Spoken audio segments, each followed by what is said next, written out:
اسی آپ کے ملک سے، جس میں ثابت کیا گیا ہے کہ واقعہ کربلا میں موقف بہرحال نعوذ باللہ سرکار سید الشہداء کا غلط تھا،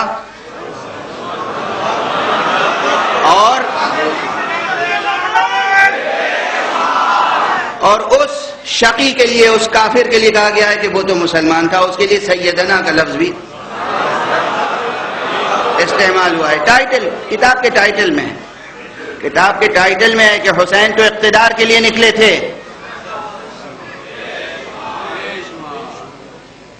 دیکھیے ہمیشہ، اسی لیے عرض کر رہا ہوں، ہمیشہ صرف دفاعی موقف میں نہیں ہونا چاہیے،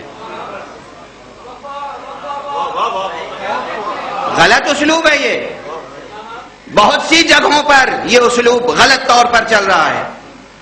دشمن نے ایک شوشہ چھوڑ دیا کہ ابو طالب کافر تھے، اب ابو طالب مسلمان تھے اور مومن تھے۔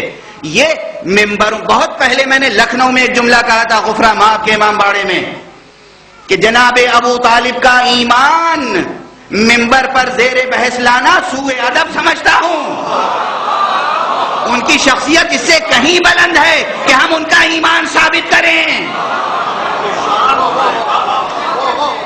ایمان تو اس کا پرکھا جائے گا جو ان کی ولایت کا منکر ہو۔ ابو طالب اپنے دور میں ولی خدا تھے، ولی تھے، ولی۔ یہ جملہ یہاں بھی کہہ چکا ہوں، مجھے یاد ہے کہ علی تنہا ولی نہیں، ولی ابن ولی، ابن ولی، ابن ولی۔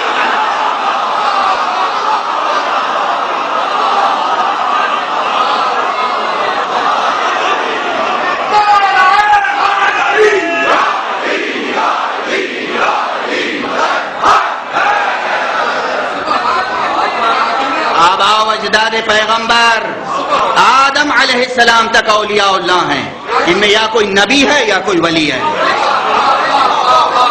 یا نبی ہے یا ولی۔ ممکن نہیں ہے کہ نور مقدس مصطفی، نور مقدس مرتضوی کسی غیر ولی کے صلب میں چلا جائے، غیر مسلمان تو دور کی بات ہے، غیر مسلم تو بہت دور کی بات ہے، غیر مسلم بہت دور کی بات ہے۔ ان کا نور مبارک کسی غیر ولی کے صلب میں نہیں آ سکتا۔ یہ سب اپنے دور میں یا نبی تھے یا ولی، سلسلہ یہی رہا۔ توجہ ہے، وہاں بھی دشمن نے شوشہ چھوڑ دیا، اور ہمارے ذاکرین ممبروں سے ثابت کرتے ہیں کہ وہ مومن تھے، مومن تھے، مومن تھے۔ ابو طالب صرف مومن تھے، ولی خدا تھے۔ ابو طالب ولی خدا تھے، صرف مومن نہیں تھے۔ ولایت کی پہچان بتاؤ۔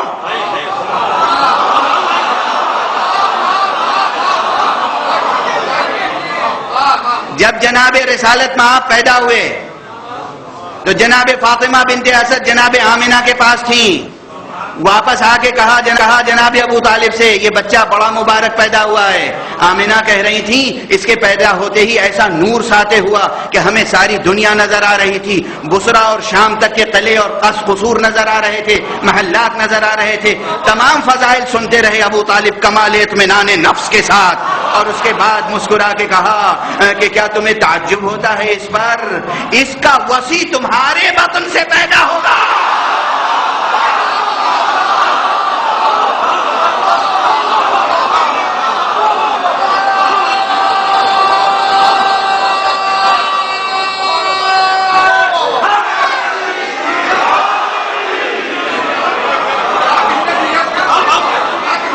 یہ 30 برس بعد کی بات، 30 برس بعد ہونے والی بات۔ ابو طالب اگر ولی نہیں تھے تو بتایا کیسے؟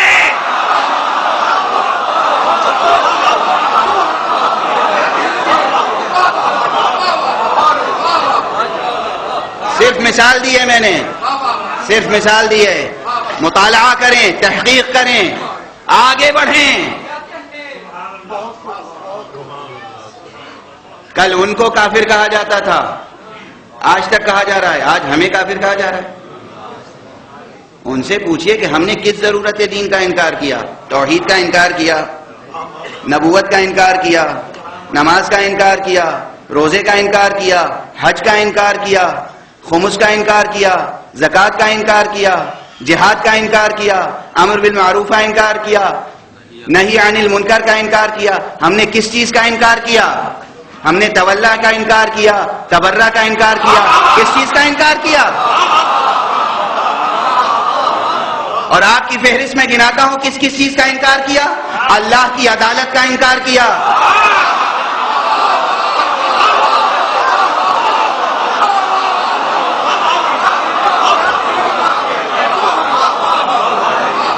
اللہ کی عدالت کا انکار کیا، نبی کی عصمت کا انکار کیا، نظام ولایت کا انکار کیا، کی عصمت کا انکار کیا،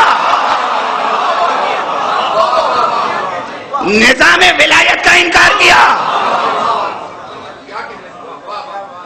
زکوٰۃ باقی رکھی، خمس کا انکار کیا، تولا کا انکار کیا، تبرہ کا انکار کیا. اور انکار کی فہرست گنانے لگوں تو بہت طویل ہو جائے گی. اس لیے معیار سمجھیے، پہلے توحید کو سمجھیے، پھر شرک کو سمجھیے، پھر یزید کی قسمت کا فیصلہ کیجیے گا. اپنا ایمان سنبھال کر رکھیے، اپنی آخرت سنبھال کر رکھیے. یزید کے بچانے میں خود آپ جہنم میں نہ چلے جائیں. ہم تو بس ایک ہی دعا کرتے ہیں، پروردگار ہمیں حسین کے ساتھ عاشور کرنا، انہیں یزید کے ساتھ